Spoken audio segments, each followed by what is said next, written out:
ठीक है, तो अपन बात क्या कर रहे थे, टर्मन के आईक्यू लेवल के अनुसार स्टैनफोर्ड ने भी कुछ कुछ यहाँ पे बोला गया है। अभी अपन ने टर्मन और डॉक्टर कामत ने जो दिया था वो बात की थी, आईक्यू विवरण वेस्टलर के अनुसार, आईक्यू विवरण मेरिल के अनुसार। तो यहाँ सभी ने अपने अपने हिसाब से अलग अलग बोला गया है आईक्यू लेवल के हिसाब से। 123 की से अधिक है तो अति श्रेष्ठ श्रेष्ठ वृद्धि, तो यह आपको याद रखना है, यह याद करना पड़ेगा। ठीक है, तो आपको सेंड करूंगा, तो आप लोग लिखते समय उसको याद कर लेना, पढ़ लेना, एक एक के बारे में अलग अलग सबने 4-5 यहाँ पे आईक्यू लेवल के हिसाब से अलग अलग वैज्ञानिक अलग अलग अपने अपने हिसाब से बताए गए हैं। ठीक है, मैं उसको पढ़ के सुनाऊंगा तो ज्यादा मजे नहीं आएंगे, तो लिखा है उसको क्या क्या पढ़ो। फिर कुछ मेन पॉइंट कर्ट ने अपनी पुस्तक मानसिक तथा शिक्षा लब्धि परीक्षण में वृद्धि के आधार पर वर्गीकरण तथा शिक्षा की आयु एवं शिक्षा लब्धि को स्पष्ट किया। कहाँ पर किसने किया? कर्ट ने अपनी पुस्तक मानसिक विकास तथा मानसिक तथा शिक्षा लब्धि परीक्षण में, है ना, बुद्धि आधार पर वर्गीकरण किया। अब बुद्धि का परीक्षण या इंटेलिजेंस टेस्ट क्या होता है? बुद्धि को मापने के लिए 1911 में, समझना फिर से, बुद्धि को मापने के लिए 1911 में बीने तथा साइमन ने मिलकर एक परीक्षण पत्रक तैयार किया। वृद्धि को मापने के लिए सन 1911 में, है ना, याद रखिएगा, बीने तथा साइमन ने मिलकर एक परीक्षण पत्रक तैयार किया। सन 1915 से 16, सन 1915 और 16 में क्रमशः वट तथा टर्मेन ने बीने प्रश्नावली में संशोधन किया। जो बीने ने जो बनाया था परीक्षण पत्रक, उसको संशोधित किया 15-16 में वट तथा टर्मेन ने प्रश्नावली में संशोधन किया। टर्मेन ने वृद्धि लब्धि का मान निकाला, बीने ने वृद्धि मापन का मनोवैज्ञानिक आधार प्रस्तुत किया। टर्मेन ने क्या किया था? वृद्धि लब्धि का मान निकाला। अभी फार्मूला अपन ने देखा है, वो किसका देखा है? वृद्धि लब्धि का क्वेश्चन निकाल रहा है, टर्मेन ने निकाला था।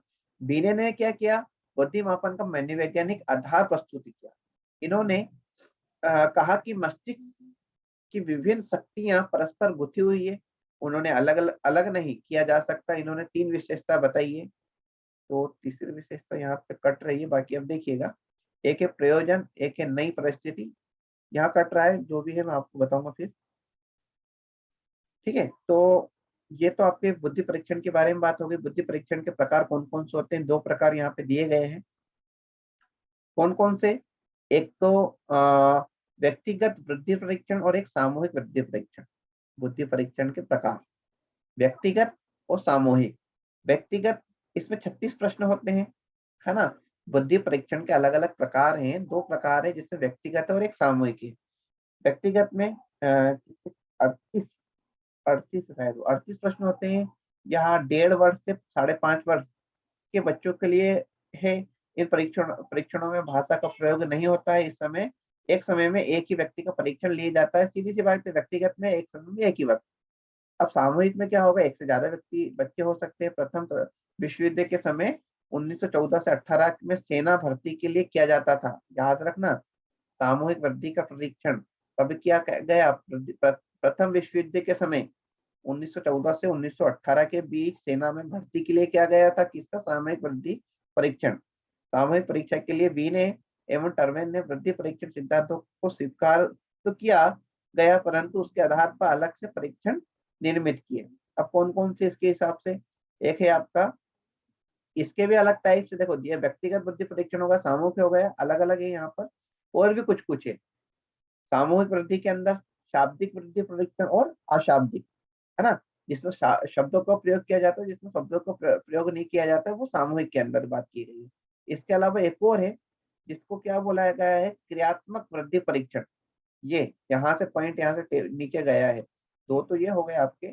इसके बाद 3, 4, 5, एक है आपका क्रियात्मक वृद्धि परीक्षण, एक है समय सीमा युक्त परीक्षण और एक है आपका समय सीमा रहित परीक्षण, है ना। तो सबके बारे में यहाँ पे लिखा है। क्रियात्मक वृद्धि परीक्षण, इसके माध्यम से उन व्यक्तियों का परीक्षण किया जाता है जो भाषा प्रयोग नहीं कर सकते, जैसे कि गूंगे बहरे, क्रियात्मक के अंदर, है ना। इसके अलावा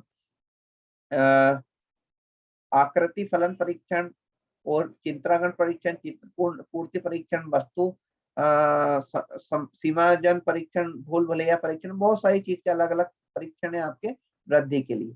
ठीक है, कुछ अन्य बुद्धि के परीक्षण और भी बहुत सारे हैं। मतलब बुद्धि के अंदर अपन जो आईक्यू की बात कर रहे हैं यहाँ पे, मतलब क्वेश्चन आपके सिलेबस में हिसाब से देखा जाए तो खत्म ही नहीं हो रहे। क्या है, एक तो व्यक्तिगत बुद्धि परीक्षण है जो बेस्टलर और वेलेविन इंटेलिजेंस टेस्ट कहलाता है, एक डाइनस एमन टेस्ट कहलाता है, एक मतलब बहुत सारे हैं अलग अलग। और ये सब क्या है, कुछ अन्य बुद्धि परीक्षण है, सब आईएमपी है। कोहलर का ब्लॉक डिजाइन टेस्ट, आप याद रखिएगा, ये सारे जो लिखे हुए हैं सब आप पढ़िएगा और याद रखिएगा, सब आईएमपी है। और यहाँ पे सीडीपी और बाल विकास के बारे में बात करें तो ये साइंटिस्टों को याद रखना बहुत बहुत चुनौती वाला काम।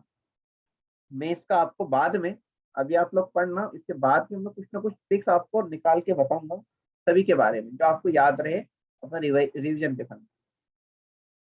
कोहलर का ब्लॉक डिजाइन टेस्ट, आर्थर का निष्पादन परीक्षण, एलेक्जेंडर का पास एलात परीक्षण, है ना। ये अलग अलग कुछ और बुद्धि परीक्षण है। सामूहिक शाब्दिक परीक्षण के बारे में भी अलग चीज यहाँ पे लिखा है, सामूहिक शाब्दिक, सामूहिक अशाब्दिक, जो अपन ने अभी देखा ना, ये सबके बारे में वन बाय वन अलग अलग यहाँ पे लिखा हुआ है। आप लोग पढ़िएगा, ठीक है। तो कुछ विशेषता है, वो विशेषता भी अपन में छोड़ देता हूँ हाल फिलहाल में। तो मेन पॉइंट पे आते हैं अपन। क्या व्यक्तित्व की अवधारणा एवं अर्थ, है ना कुछ, ठीक है। यहाँ पे meaning and concept of personality, व्यक्तित्व की अवधारणा एवं अर्थ, थोड़ा सा अपन चेंज कर रहे हैं टॉपिक, मतलब वर्धिक से अपन आगे आए। विशेषता वगैरह आप लोग पढ़ते रहना, ठीक है। तो बात करते हैं अपन किसकी, व्यक्तित्व की। तो व्यक्तित्व के बारे में अपन बात करें, अब यहाँ पे क्या है, सभी वैज्ञानिकों के बारे में बात करते करते क्या है कि एक एक टॉपिक आपको याद रखना है कि मनोविश्लेषणात्मक दृष्टिकोण, फ्रायड ने क्या बोला है कि इसके जन्मदाता फ्रायड है। किसके, मनो, यहाँ पे देखो आईएमपी लगा है आपका, मनोविश्लेषणात्मक दृष्टिकोण। इसके जन्मदाता कौन है, फ्रायड है, जिन्होंने व्यक्तित्व को तीन भागों में बांटा गया है। व्यक्तित्व या पर्सनालिटी अपन बोलते हैं ना, पर्सनालिटी, इसको तीन भागों में डिवाइड किया गया है। एक तो होता है आपका इदम, एक अहम और एक परम अहम, है ना, जिसको आईडी, ईगो और सुपर ईगो बोलते हैं इंग्लिश में, है ना। पर्सनालिटी, मनोविश्लेषणात्मक दृष्टिकोण जिसको किसने बोला गया है, फ्रायड ने बोला गया है। इसके तीन भागों में डिवाइड किया है। इदम, व्यक्ति की मूल प्रवृत्तियां और प्राकृतिक इच्छाएं निहित है। इदम मन में स्थित प्राकृतिक शक्तियां हैं जो अवबोध या अज्ञान की अवस्था में उन्नत है।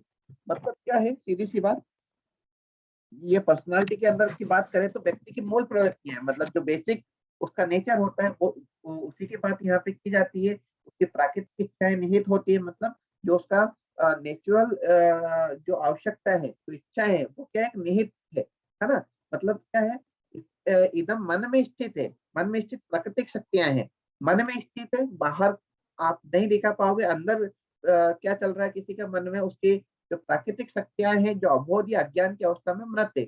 मतलब उसको बाहर वो निकाल नहीं पाता है, वो अज्ञान है उस चीज के बारे में, उसको उस मन में क्या है उसके बारे में वो पूरा नॉलेजेबल नहीं है।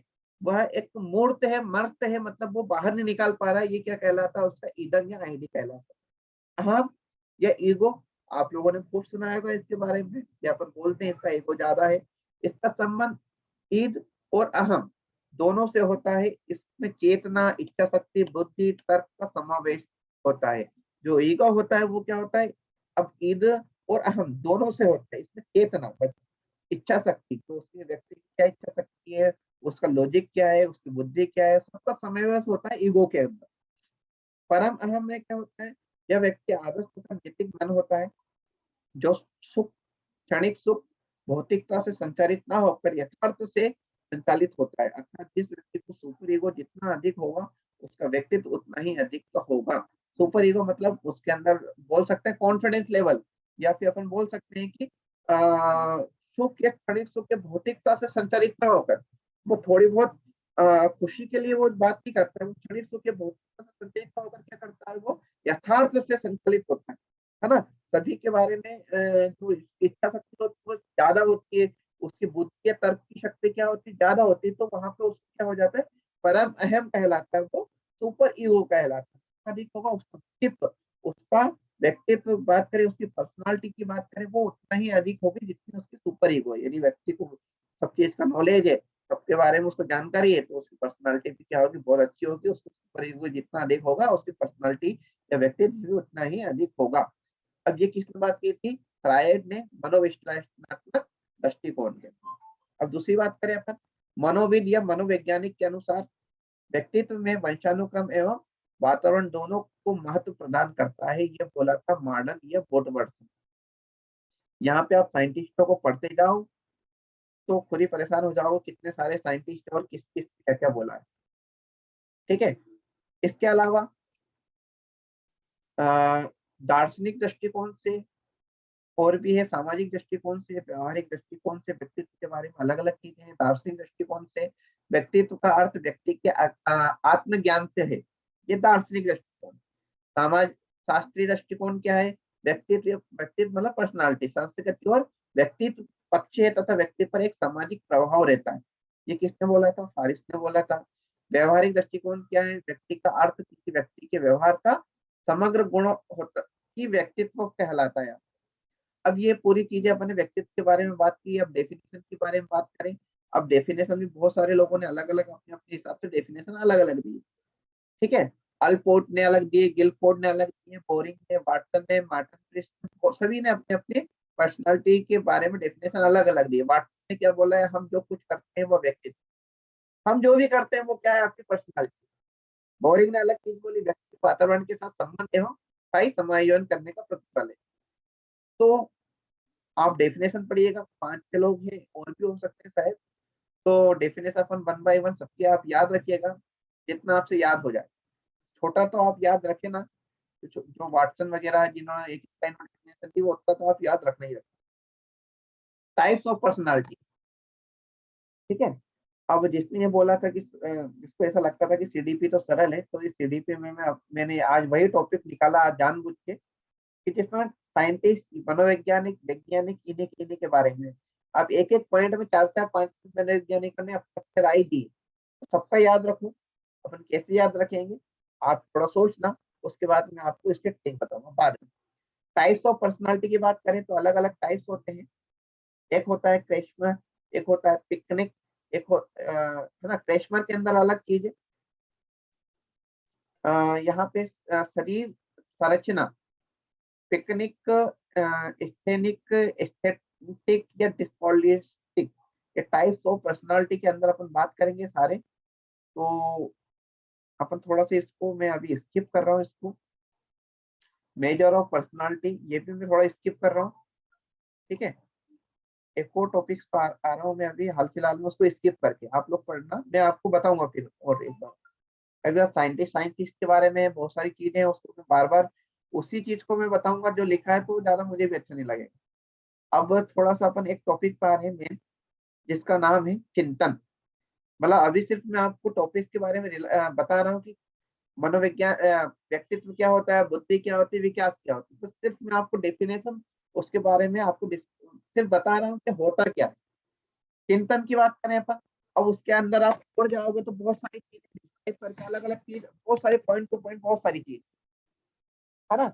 मैं अभी तक आपको जो पढ़ा रहा था बोर्ड को, अभी तक बोर्ड पे जब तक मैंने पढ़ाया, मैं आपको सिर्फ जो मेन चीज है, जो आईएमपी चीज है वही पढ़ाई थी। पर क्या होता है कि सबके मन में ये रहता है कि सिलेबस के हिसाब से पढ़े, तो सिलेबस के हिसाब से तो ऐसा है और इससे भी और डिटेल से। तो मैं वही चीज देख रहा था कि आईएमपी पढ़े जो एग्जाम में आएगा। बाकी ठीक है, जो भी है अपन सबको रिपीट करेंगे, किसी के मन में ये नहीं रहेगा कि अपन कुछ छोड़ दिया। और हो सकता है कि कोई नई चीज आ जाए, कोई दूसरी चीज आ जाए आपके क्वेश्चन। ठीक है, तो बात करें अपन यहाँ पर चिंतन की बात करें। चिंतन क्या है, चिंतन एक मानसिक प्रक्रिया है, समझना आप लोग। चिंतन क्या है, एक मानसिक प्रक्रिया है जो सभी प्राणियों में निहित होती है। कुछ लोगों ने इसे वातावरण से मिलने वाली सूचनाओं का मानसिक जोड़ तोड़ बताया है ना। थिंकिंग, जो व्यक्ति सोचते हैं, चिंतन करते हैं, वो क्या है, एक मानसिक प्रक्रिया है जो सभी प्राणियों में होती है ना। कुछ लोगों ने क्या बोला है कि जो वातावरण से मिलने वाली सूचनाएं, तो वातावरण जो नेचर से सूचनाएं को मानसिक के साथ क्या है, जोड़ तोड़ बताया। किसी ने एक ऐसा मध्यस्थ प्रक्रिया माना है जो किसी समस्या तथा उसका समाधान यानी सही अनुक्रिया के मध्य या बीच में होता है। मतलब क्या होता है, यदि किसी व्यक्ति को कोई प्रॉब्लम्स आती है या कुछ मन में उसके ख्याल आता है तो उसके बारे में मतलब ख्याल ये सोचने लग जाता है, इसके चिंतन करने लग जाता है। तो किसी समस्या तथा उसका समाधान के बीच वाली जो प्रोसेस होती है उसको क्या बोला गया है, यहाँ पर थिंकिंग बोला गया है। अब यहाँ पे फिर वही चीजें जाती है, आपके चिंतन के बाद वैज्ञानिकों ने क्या क्या, कौन कौन वैज्ञानिकों ने अपनी अपनी क्या क्या राय दी। सिल्वरमैन ने क्या बोला है, सिल्वरमैन, ये भी आइंस्टीन है ना, याद रखना, सिल्वरमैन ने चिंतन के बारे में बोला है कि चिंतन एक ऐसी मानसिक प्रक्रिया है जो हम लोगों को उद्दीपन तथा घटनाओं के प्रतीकात्मक चित्रण चित्रण द्वारा किसी भी समस्या का समाधान करने में मदद करती है। मतलब क्या होता है, चिंतन क्या है, किसी भी जब मानसिक प्रक्रिया है जो क्या होता है, लोगों के लिए कोई प्रॉब्लम्स आ जाती है या कोई घटना है, उसके बारे में सोचना, उसकी समस्या का समाधान करने में मदद करता है चिंतन। ये किसने बोला है, सिल्वरमैन ने। अब चिंतन के उपकरण या साधन, चिंतन के कौन कौन से उपकरण होते हैं, सोर्स ऑफ, सोर्स क्या क्या है आपके चिंतन के। पहला है प्रतिमाएं या इमेज। अब देखो चिंतन के भी अलग अलग टाइप्स है। इमेज है, मानव अनुभव प्रतिमाओं के आधार पर व्यक्त होता है। हम जो देखते हैं, है ना, 10 प्रतिमा एवं सुनते हैं, 6वें प्रतिमा जो करते हैं, सभी का आधार में विकसित होता प्रतिमा, प्रतिमा होती है। प्रतिमा मतलब इमेजेस। हम कोई किसी चीज की इमेज हमारे दिमाग में बना लेते हैं, उसके बारे में हम इमेज के रूप में सोचने लग जाते हैं, ये प्रतिमाएं कहलाती है। ठीक है, तो चिंतन के उपकरण है, एक तो इमेजेस के रूप में अपन चिंतन करते हैं।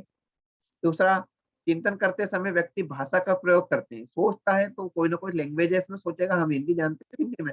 अगर हम अपने आप से बात करते हैं, इसलिए कहा गया है कि चिंतन एक प्रकार का सांस्कृतिक भाषण है ना। इसके बाद कॉन्सेप्ट, चिंतन में व्यक्ति भिन्न भिन्न तरह के कॉन्सेप्ट का प्रयोग करता है। वस्तु या घटना का एक कॉन्सेप्ट व्यक्ति के मन में होता है जो चिंतन में मदद करता है। फिर प्रतीक या सिंबल, सिंबल या साइन, बोरिंग और लेकफील्ड एवं बेल्ड ने लिखा है कि प्रतीक एवं चिन्ह, जो चिन्ह है, मोहरे एवं क्या है, क्या होती है, मोहरे एवं गोटियां हैं जो जिनके द्वारा चिंतन का महान खेल खेला जाता है। ये किसने बोला गया है, लेंगफील्ड या बेल्ड ने बोला गया है। अब इसके अलावा एक और चीज जिसमें सूत्र फार्मूला, हमारी प्राचीन परंपरा से रही है कि हम ज्ञान को छोटे छोटे सूत्रों में विभाजित, सूत्रों में एकत्रित करके संचारित करते हैं। उन इनसे गणित विज्ञान के सूत्र आते हैं, है ना। तो ये कुछ ना कुछ सूत्र के हिसाब से भी क्या करते हैं, हमारे जो नॉलेज है उसको अलग अलग पार्ट्स में डिवाइड करके क्या करते हैं, एकत्रित करते हैं। तो इस तरह के 4-5 जो कॉन्सेप्ट है यहाँ पर, चिंतन के अलग अलग सोर्स कहलाते हैं। प्रतिमाएं, भाषा, कॉन्सेप्ट, प्रतीक, सिंबल या साइन और सूत्र, ये 5 याद रखिएगा आप लोग। इसके अलावा चिंतन के भी प्रकार है कुछ कुछ। एक है आपका स्वली चिंतन, ठीक है। दूसरा है यथार्थवादी चिंतन, ठीक है। तीसरा है आपका मूर्त चिंतन और चौथा है आपका अपसारी चिंतन। अब बात करें अपन स्वली चिंतन क्या होता है। स्वली चिंतन वैसे चिंतन को कहा जाता है जिसमें व्यक्ति अपने काल्पनिक विचारों एवं इच्छाओं को व्यक्त करता है। ठीक है, अपन देखो आज बहुत कुछ पढ़ा है अपन ने, सब सबके बारे में थोड़ा थोड़ा, और कुछ कुछ 1-2 पेज ही मैंने स्किप किए थे जानबूझ के कि आप लोग पढ़ लेना उसको। चिंतन के बारे में बात करें, चिंतन के भी कुछ टाइप्स है। स्वली चिंतन है। पहला स्वली चिंतन क्या होता है, स्वली चिंतन जैसे हम ऐसे चिंतन को कहा जाता है जिसमें व्यक्ति अपनी काल्पनिक विचार, इच्छाओं को व्यक्त करता है। स्वप्न चित्र स्वली चिंतन का उदाहरण है ना। इसमें सब कुछ काल्पनिक होती है, ये स्वली चिंतन कहलाती है, जैसे अपन सपने देखते हैं, ड्रीम। यथार्थवादी चिंतन, ऐसे चिंतन को कहा जाता है जिसमें संबंध वास्तविकता से होता है। हम जो सोचते हैं कुछ वास्तविक या रियल वर्ल्ड या दुनिया से होता है, वो क्या कहलाता है, आपका यथार्थवादी चिंतन कहलाता है। अभिसारी चिंतन या निगमनात्मक चिंतन, इन चिंतन में कोई व्यक्ति दिए गए तथ्यों के आधार पर कोई दिए गए सही निष्कर्ष पर पहुंचता है। समझना इधर, अपने आगमन और निगमन पढ़ा था, तो निगमन का आप अर्थ यहाँ से समझना। अपसारी या निगमनात्मक चिंतन, इसमें क्या होगा, इस चिंतन में कोई व्यक्ति दिए गए तथ्यों के आधार पर, दिए गए तथ्यों के आधार पर, कोई एग्जाम्पल दिया गया है उसके आधार पर, दिए गए तथ्यों के आधार पर दिए गए सही निष्कर्ष पर पहुंचता है। इसे निगमनात्मक या अभिसारी चिंतन कहते हैं। इस प्रकार की चिंतन प्रक्रिया में किसी भी विषय का एकांगी चिंतन किया जाता है ना। जैसे कोई तथ्य दे दिया, उसके आधार पर सही निष्कर्ष कि आपकी क्या मतलब सही निष्कर्ष, कोई जैसे फार्मूला बता दिया या कोई एग्जाम्पल बता दिया और आपको क्वेश्चन दिया जाए और उस क्वेश्चन का आपको आंसर बताना है, ठीक है। ये निगनात्मक चिंतन कहलाता है, जिसमें आपको पहले एग्जाम्पल दे दिया और बाद में आपको आंसर निकालना रहता है। इसके बाद अपसारी चिंतन। अपसारी चिंतन के अंतर्गत व्यक्ति एक ही व्यवस्था का भिन्न भिन्न रूप में चिंतन करता है। एक ही व्यक्ति क्या करता है, एक ही व्यवस्था का भिन्न भिन्न रूपों में चिंतन करता है। इस चिंतन के माध्यम से व्यक्ति एक ही समस्या का समाधान भिन्न भिन्न विधियों के द्वारा करने पर विचार करता है। मतलब एक प्रॉब्लम है, उसको अलग अलग तरीके से उसको सॉर्ट आउट करने को वो चिंतन करता है, वो क्या कहलाता है, आपका अपसारी चिंतन कहलाता है, ठीक है। सृजनात्मक चिंतन। इस तरह के चिंतन मतलब नाम समझना आप सृजनात्मक, अब आप अपने आप इसके बारे में सीख जाओगे। इस तरह के चिंतन व्यक्ति दिए गए तथ्यों को अपनी ओर से कुछ नया जोड़कर, सृजनात्मक मतलब कुछ नया सर्जन कर रहा है व्यक्ति, जो दिए गए तथ्यों में अपनी ओर से कुछ नया जोड़कर निश्चित निष्कर्ष पर पहुंचता है, वो सृजनात्मक चिंतन कहलाता है। आलोचनात्मक चिंतन, अब सबके बारे में क्या है, जो नाम लिखा है आप डेफिनेशन सबकी समझ जाओगे। इस तरह के चिंतन में व्यक्ति किसी घटना या तथ्य की सच्चाई को स्वीकार करने से पहले उसके गुण और दोष की परख कर लेता है, ये आलोचनात्मक चिंतन कहलाता है, ठीक है। अब चिंतन हो गया, अब कल्पना की बात कर लेते हैं अपन। इमेजिनेशन, चिंतन आपकी थिंकिंग हो गई, कल्पना आपकी इमेजिनेशन हो गई। अब इमेजिनेशन अलग चीज होती है और चिंतन आपकी अलग चीज होती है ना। तो ये दोनों को आप एक मत समझ लेना। कल्पना क्या होती है, एक प्रमुख मानसिक प्रक्रिया जिसके द्वारा अतीत के अनुभूतियों को जिसके द्वारा पुनः संगठित कर एक नया रूप दिया जाता है ना। अपन बोलते हैं, हम बोलते हैं ना, हम जागते हुए हर चीज को इमेजिनेशन कर लेना, सपने देखना, ठीक है, जागते हुए सपने देखना। हम भविष्य में हम जैसे सोचे गाड़ी मतलब कहीं जा रहे हैं और सोचे कि हमें पैसे मिल जाए, मतलब हम इमेजिनेशन करने लग जाते हैं, हमें इतने रुपए मिल जाए तो हम ये करेंगे, हम घर बनाएंगे, तो हम गाड़ी लेंगे, तो हम यदि पास हो गए तो उसके बाद हम हमारी नौकरी यहाँ लग गई तो हम, मतलब ये सब क्या है, कल्पना है, इमेजिनेशन कहलाता है। कल्पना एक प्रमुख मानसिक प्रक्रिया है। जैसे चिंतन एक मानसिक प्रक्रिया है, वैसे कल्पना भी क्या है, आपकी मानसिक प्रक्रिया है, जिसके द्वारा अतीत के, है ना, अतीत के अनुभूतियों को जिसके द्वारा पुनः संगठित कर एक नया रूप दिया जाता है। इस तरह कहा जा सकता है कि कल्पना एक मानसिक जोड़ तोड़ है ना। थोड़ा बहुत आपको चिंतन और कल्पना में आपका कॉम्बिनेशन मिलेगा कुछ कुछ पॉइंट का। अब रायबर्न ने क्या बोला है कल्पना के बारे में, कल्पना वह शक्ति है जिसके द्वारा हम अपनी प्रतिमाओं का नए प्रकार से प्रयोग करते हैं, है ना। यह हमको पूर्व अनुभव द्वारा किसी ऐसी वस्तु का निर्माण करने में सहायता देती है जो पहले कभी नहीं थी, ठीक है। हमारे कुछ पुराना नॉलेज के साथ हम नई चीज को सोचते हैं जो हमारे साथ कभी नहीं थी, उसके बारे में हम कल्पना करते हैं, है ना। ये क्या कहलाता है, किसने बोला था, रायबर्न ने बोला था। मैक डूगल ने क्या बोला, कल्पना दूरस्थ वस्तुओं का संबंध चिंतन है, जो दूर है, जो हमारे पास नहीं है। जैसे अभी हम हमारे पास सरकारी जॉब नहीं है, पर हम यदि इमेजिनेशन करें, कल्पना करें कि हम हमारी सरकारी नौकरी लग जाए तो हम क्या क्या करेंगे, तो वो क्या क्या करेंगे वो क्या है, आपका पूर्व अनुभव है।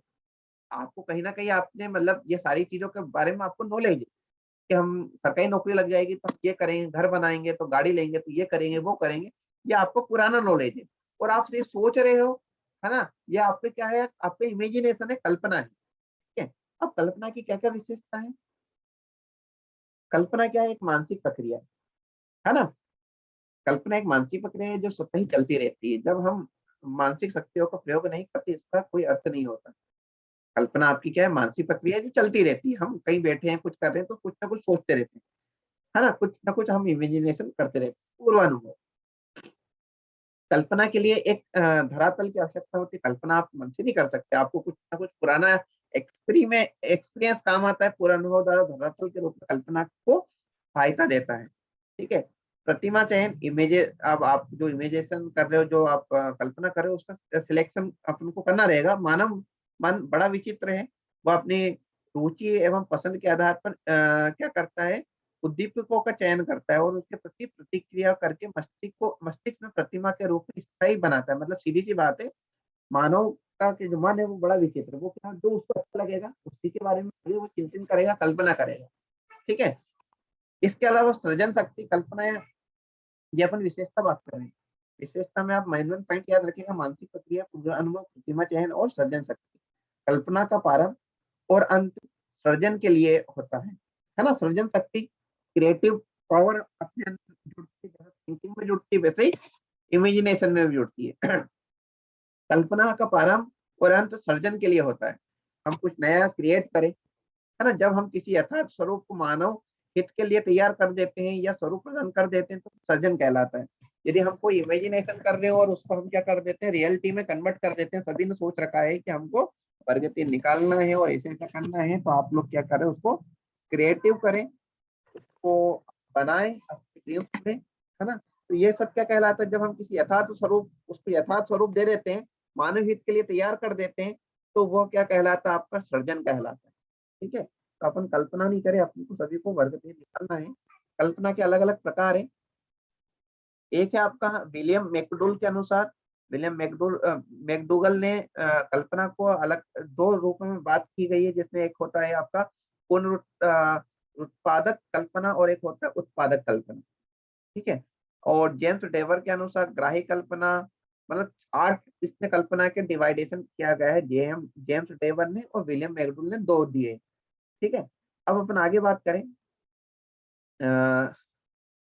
तर्क। अब अपनी कल्पना हो गई, चिंतन हो गया, अब अपन तर्क पे आ जाते हैं। सब चीज पढ़ ली अपन ने। अपन ने 36 पेज है मेरे पास, इसमें से 14वां पेज पढ़ रहे हैं। ठीक है। अभी तो ऐसा अपने को बहुत सारी चीज पढ़नी है। ये तो 36 पेज ही है, उसके अलावा मेरे पास एक ओपन करके बैठा हूँ कि शायद समय मिल जाए तो मैं आपको ये पढ़ा दूं कि अधिगम वगैरह वगैरह, अधिगम के प्रकार। ठीक है। अब अपन जितना पढ़े उतना ठीक है, जितना अपने से आज हो जाएगा उतना अपन पढ़ेंगे। तर्क क्या है? तर्क क्या होता है आपका? तर्क एक प्रकार का वास्तविक चिंतन है ना। जहां अपन क्या करते हैं, तर्क यानी लॉजिक कि ये क्या होता है आपका वास्तविक चिंतन है। जो अपन चिंतन की बात की थी, एक वास्तविक चिंतन ही है। व्यक्ति तर्क के माध्यम से अपने चिंतन को क्रमबद्ध बनाता है, एक तर्क लगाता है वो, है ना, तथा एक निश्चित निष्कर्ष से तर्क वितर्क के आधार पर पहुंचता है। तर्क का स्वरूप के बारे में हमें निम्न तथ्य प्राप्त होते हैं। तो तर्क के बारे में आप लोग कॉन्सेप्ट याद रखिएगा, ज्यादा एक टाइम पे मेरे ख्याल से है नहीं, बाकी आप याद रखिएगा। तर्क चिंतन की प्रक्रिया है, तर्क संबंधितता पाई जाती है, मेन पॉइंट है, आप लोग पढ़िएगा। तर्क के महत्वपूर्ण कदम कौन कौन से हैं? समस्या की पहचान, आंकड़ों का संग्रहण, अनुमान पहुंचाना। ये अलग अलग तर्क के क्या है, कुछ कुछ प्रोसेस या स्टेप है तर्क करने का, निर्णय करना, ये सारे आपको तर्क के अंदर आ जाएंगे। ठीक है। फिर बात करें अपन अधिगम सीखना, अधिगम का अर्थ एवं सिद्धांत। यहाँ से आपका दूसरा टॉपिक स्टार्ट होता है। ठीक है, मेन टॉपिक।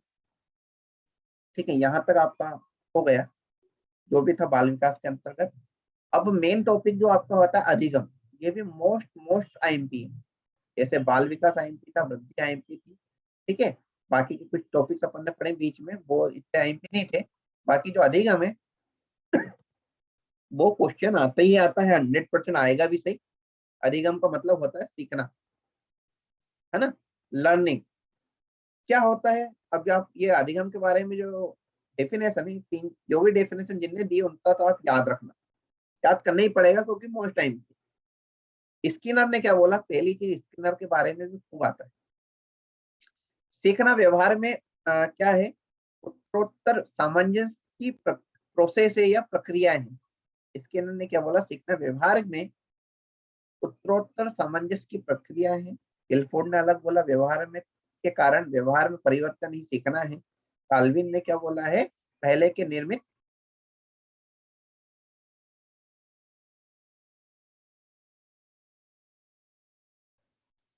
सभी ने पढ़ा है बीएड में, है ना। एक सेकंड रुकिएगा, सभी ने पढ़ा है बीएड में ये। हाँ सर, थोड़ा हाँ बहुत। सर। थोड़ा बहुत नहीं, मैंने अभी अभी अभी मैंने पर सुना है कि सभी ने पढ़ा है बीएड में। तो ठीक है, रिपीट कर लेना आप लोग। तो आप लोग ये पढ़ना, स्किनर, गिलफोर्ड, काल्विन, ठीक है, याद करना ये भी।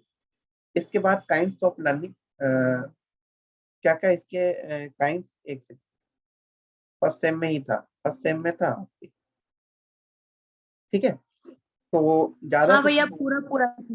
है ना, पूरा पूरा यही था। तो अच्छी बात है, आप लोग वापस रिपीट करिएगा जो आपके पास है वो, ठीक है। तो अपन ज्यादा इसमें समय न लगाते हुए अपन आगे बढ़ते हैं। अधिगम की प्रभावशाली विधियां अलग अलग है, कुछ कुछ इफेक्टिव मेथड है।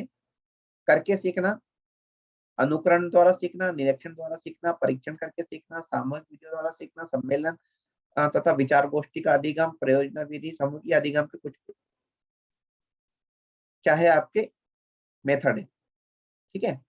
अब इसमें कुछ पॉइंट आएंगे आपके, जैसे मोस्ट इंपोर्टेंट है ये भी व्यवहारवाद के नियम, है ना।